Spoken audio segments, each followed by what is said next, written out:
Mr. Kakkar, Dr. Mitra, Mr. Chandak, and friends.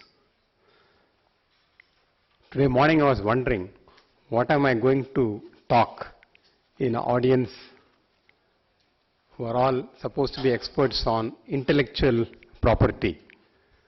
But then I convinced myself that lawyers can be talked to on any subject because they represent you on any subject in the court, whether it is IP or legal cases on taxation or any other case or corporate law.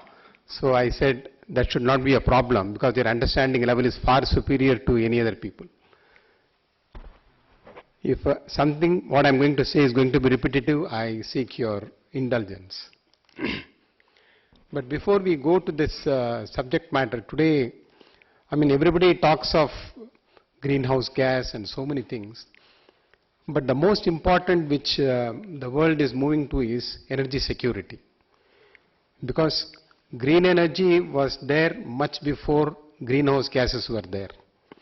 But today we are realizing that apart from greenhouse gas, energy security is also a very key issue because the fossil fuel is draining up very fast, whether it's in the Middle East or within countries like India or elsewhere in Indonesia or Australia. So the given quantity of fossil fuel is going to last only for some time. So when a country takes a decision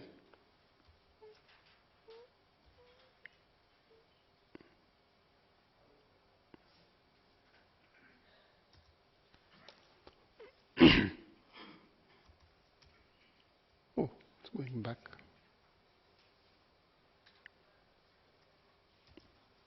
So when a country takes a decision, or even World Bank level, I have been a consultant to World Bank also on renewable energy. So it depends on three items that why a decision is taken on energy. It depends on availability, affordability and reliability.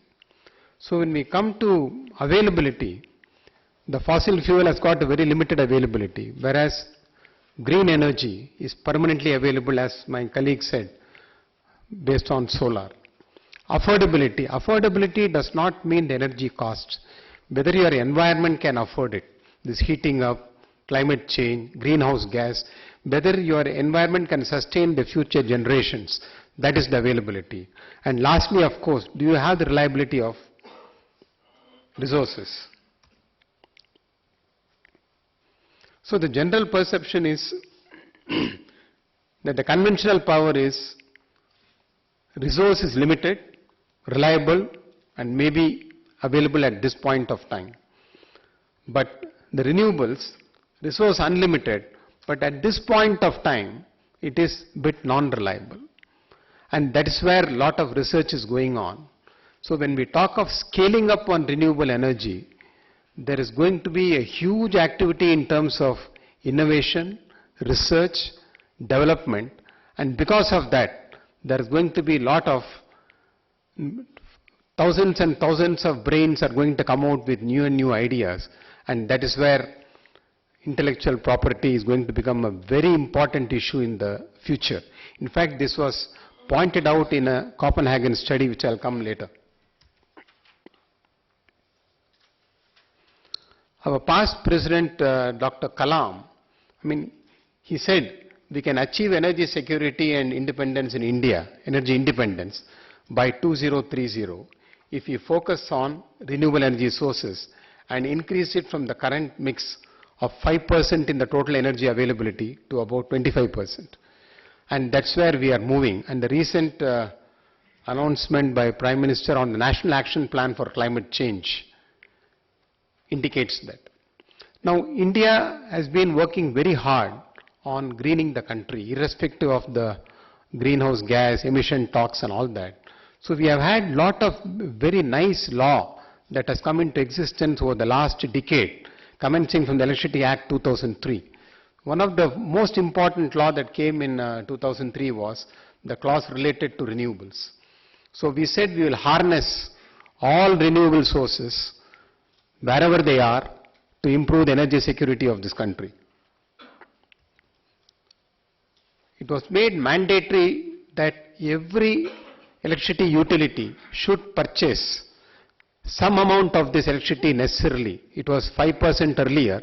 Today, many states have moved to 10%.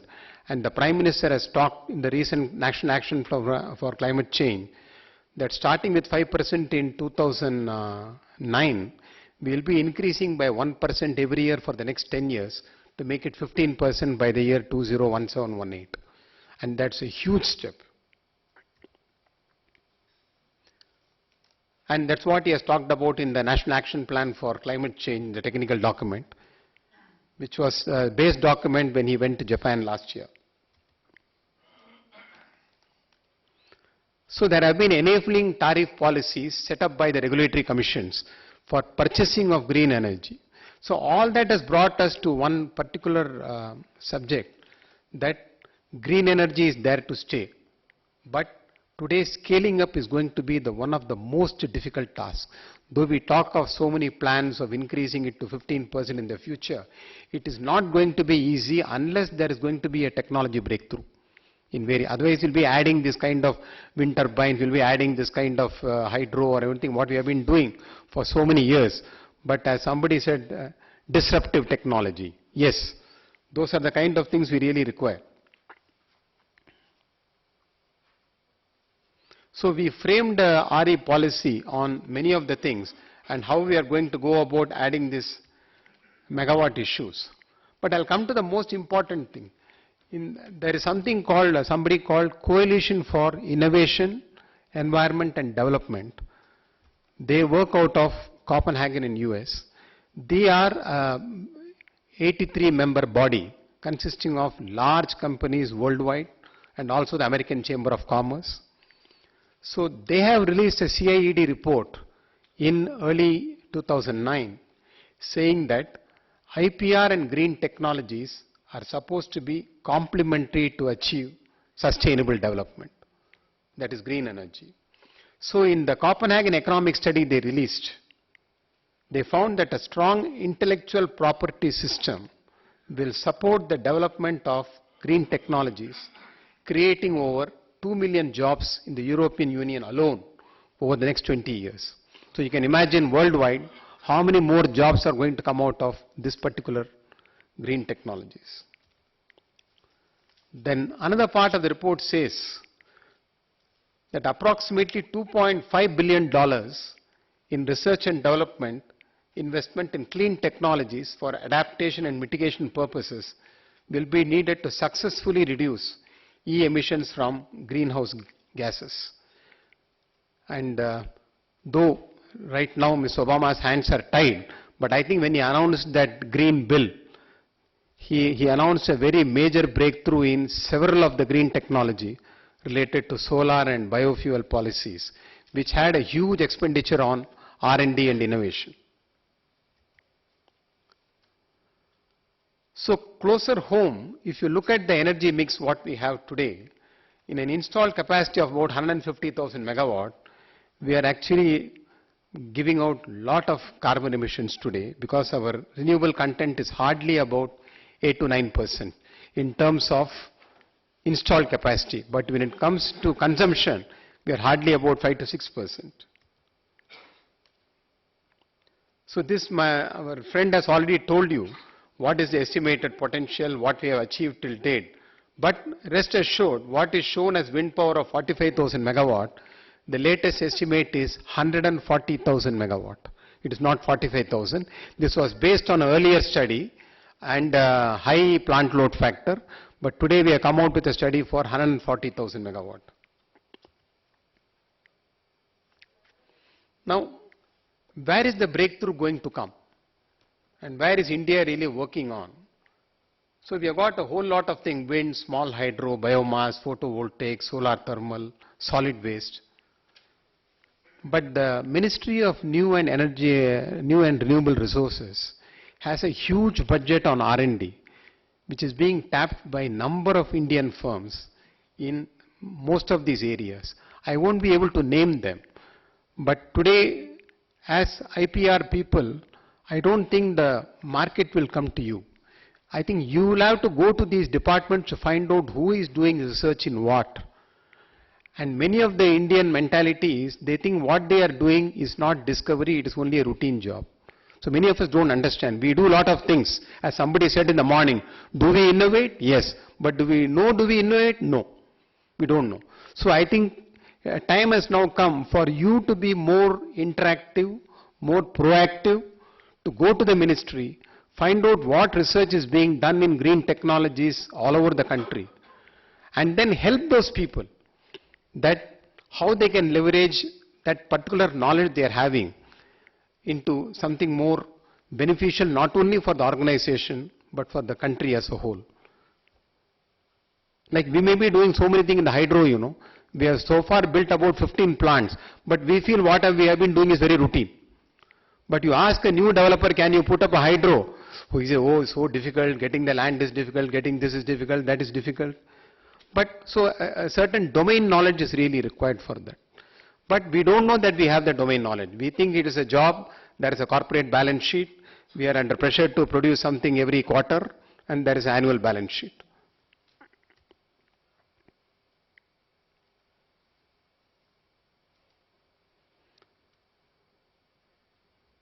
So the other area where India is really working very hard is, as somebody said in the morning, we have a huge population. But many of you may not know that 70% of the population is subsisting on 14% of agricultural production. That is all. In the GDP, if you take, only in our GDP, hardly 14 to 15% is agriculture, and about 25% is in terms of manufacturing, and the balance is services. So the demand of the rural population is very high on the agricultural GDP. So that is why the villages and rural people are having less and less this thing.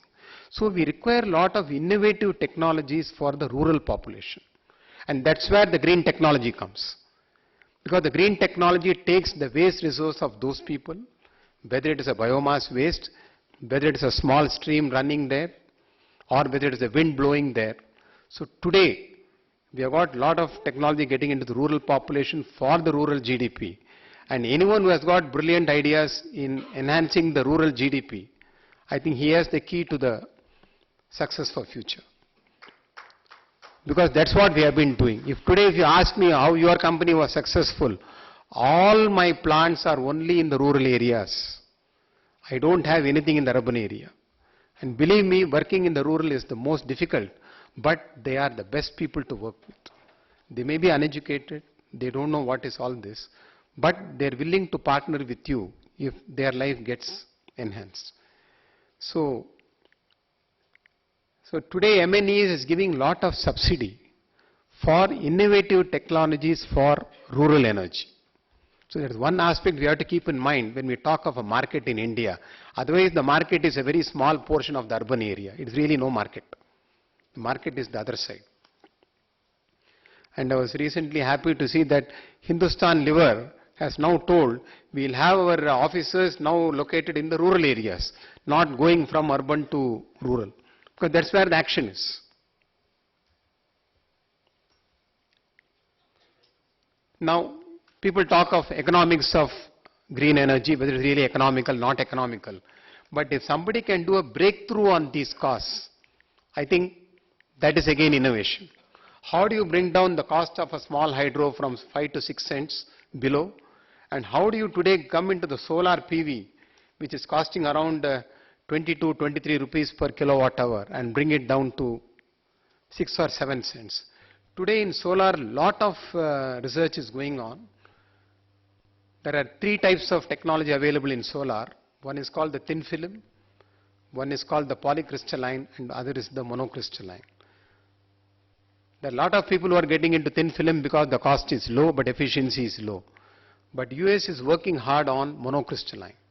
If you can get a breakthrough in monocrystalline and increase the efficiencies to about 26, 27 or even 30%, then your answer will come. Yes, I can match the price to the conventional energy. Today in India, a lot of work is going on solar PV cell research. Number of companies are doing it. So if you want, you will get the names from Ministry of new and renewable resources. Who are the people who are dealing with it? Many labs are there.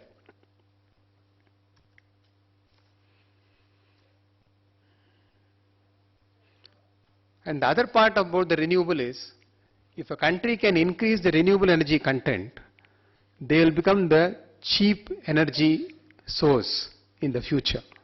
Though you may have a slightly higher cost today, once your interest is repaid on the finance, the power cost is hardly 1 cent and 2 cents. So any country which has got that kind of energy, Germany is moving towards that. Germany has announced that by 2050, by various disruptive technologies, they will achieve 50% renewables. I think that's a country to watch. If they really achieve that, in Europe they will be one of the best countries.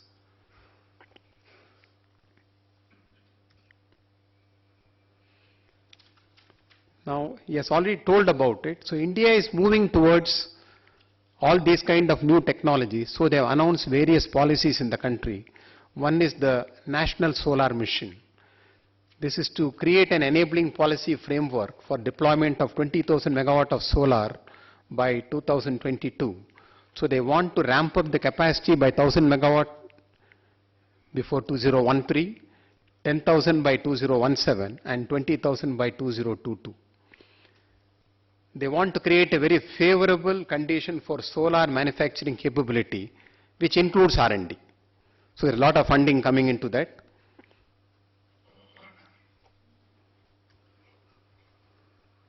So they are going to set up what is known as a Solar Research Council to oversee the strategy taking into account the ongoing projects. So there are going to be international collaboration for that to come into new R&D areas for the polycrystalline or monocrystalline cell. And these are the goals they have set for themselves in the near future. Then there is a lot of research going on in India on a futuristic technology called fuel cells. You must have heard about this new technology, which is excellent for automobiles. Tomorrow, if you want to have a diesel or petrol-free automobile, this is the answer. And many companies are doing, maybe even Shell is doing, maybe GM is doing. But in India, in New Delhi and Maharashtra, number of organizations are doing research in fuel cells. And there are some in Karnataka, Tamil Nadu, West Bengal, and of course Uttar Pradesh. All are linked to the various Institute of Technologies, more on the academic side, but many are on the professional research groups also. Similarly, on the wind turbine research. Today, why wind turbine is not being scaled up very fast is we don't have good technologies for 3 megawatt and above in the onshore. So that research is going on in a big way. Anybody who can come out with new machines of 3 megawatt and above can capture the market very fast, because for a given area and wind speed, you can get more energy out of it. Then the other thing that's happening in the wind research in India is, can we tap small wind energy of 5 kilowatt and 10 kilowatt for households on top of tall buildings? So research is going on in that also. Some companies in Gujarat are doing that, and I'm sure some breakthrough technology will come in that area also. So maybe 20 years down the line, in one of your houses you can put up 5 kilowatt and have power, disconnecting yourself from the grid.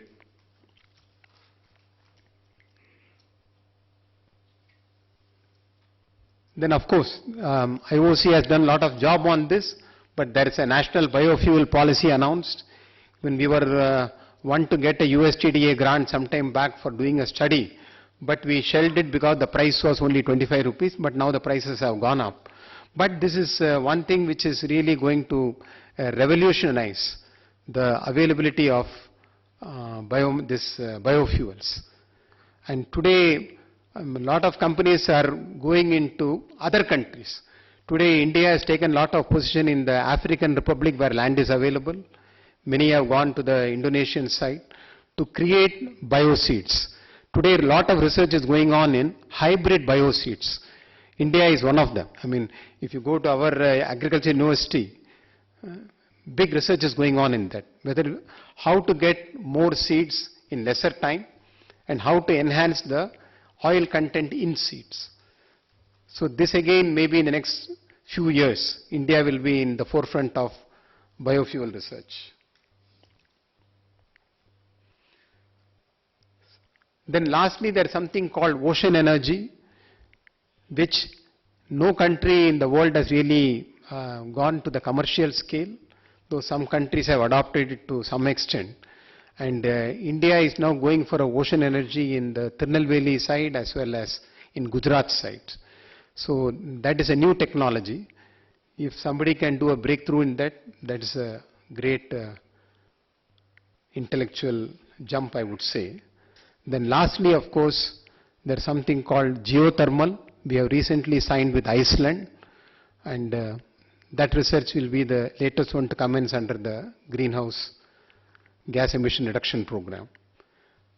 So there are excellent benefits in green energy. As I say, create value, generate wealth, and realize that wealth. But for all this, you require a very strong IPR system in this country. And then people like us should know what is it that I want to protect. Though we may be doing a lot of things, we wouldn't know exactly what is to be protected. So we require the help of all the IPR people for this. IPR and green technologies go hand in hand to achieve these above goals. Thank you so much.